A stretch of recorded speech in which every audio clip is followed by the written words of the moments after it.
Here's how to do Photoshop on an iPad for free. I repeat, for free. So first step, the Adobe Photoshop Fix app is free and it allows you to modify your photos. Second step is with your camera, you need to get the camera connection kit from Apple, which allows you to take an SD card, or in this case, this is a micro SD adapter. So if you have a micro SD card, it'll just slip in here, connect into the camera adapter, and then plug right into the iPad, and you can bring the photos in. So once you've brought your photos in and you've installed Adobe Photoshop Fix,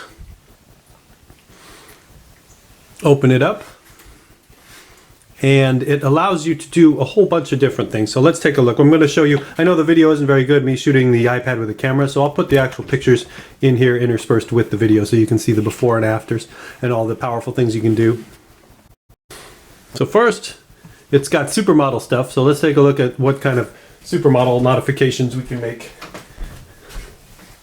If we open this picture of me up, so there's basic adjustments, like if you wanted to turn up the saturation, you could hit saturation, bring the colors up and make it black and white. Contrast, you can add high contrast.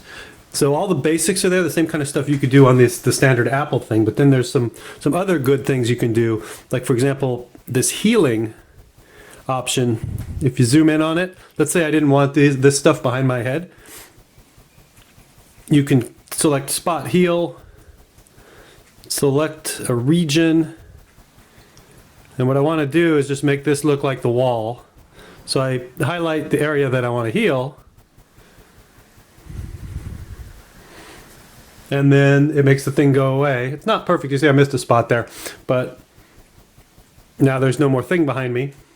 And then if I want to change the size of my face, if I don't like the size of my face, rather than going to the plastic surgeon, you can go to this liquefy,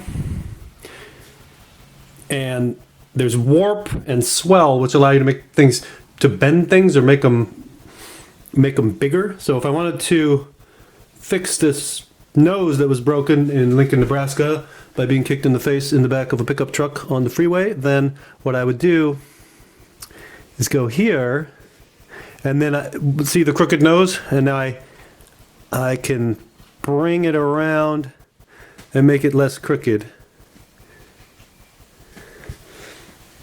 Then there's a setting here called face. So if I hit the face setting, I can turn myself into a total supermodel. Like let's say face distortion. So let's say I want to make myself have a sexy skinny face. There you go, skinny out my face. My chin, I don't like my chin, so you can make it either little or big. Woo, Jay Leno, or not.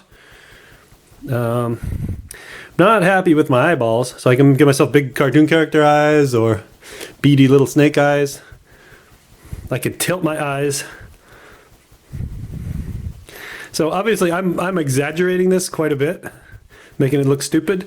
My nose is too fat. I want a fatter nose, or if I want a skinny little pointy nose, I can do that. So you can go into your photos and you can make yourself look better than you actually look, and do all the stuff that you would see in the magazines. So let's take a look at some before and after shots of that. Alright, so this one's somewhat believable. This is me lightly photoshopped, so you can tell that might be me. This one, we've perhaps taken a little too far. And this one, I am the next Kate Moss. Precious, my precious. Then let's take a look at this picture. So you can see there's a rainbow in the wave, and I want to amplify the rainbow in the wave. So you can do that by pushing up the levels. If I want to go to saturation and just push up the saturation for the whole picture, I can do that, and it really brings out the rainbow. I probably want to add a little contrast there and to sharpen it out. So you can do that for the whole picture, but if you don't want to do it for the whole picture, we can revert to the original one, and we can go back to color, and I can actually apply saturation selectively. So if I wanted to just saturate the rainbow and leave the rest of the ocean its natural color, size, I can change the size and the hardness, the edges of where I'm scribbling using this tool, and that's available in all the different tools. And then you kind of color.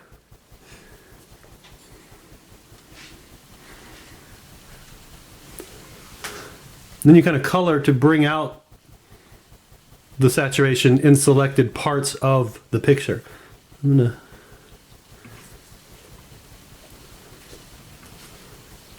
and going over it more makes it even more saturated. So now in this case, you can see I've left the rest of the ocean alone, but I've saturated this part so it looks like there's a magical rainbow, and the rest of the ocean looks like reality. So all my neighbors who know what the ocean actually looks like will say, it's not that blue. They won't say that because it's still typically green, but they can see the rainbow.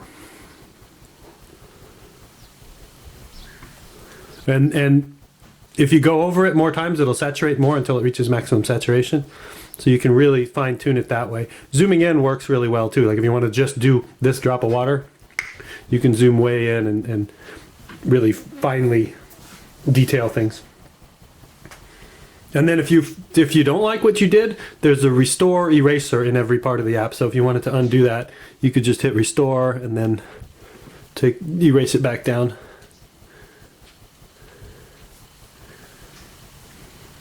So that's it. That's Adobe Photoshop. I'll show you some before and after pictures here, and go get it. It's free. Try it out. You'll love it.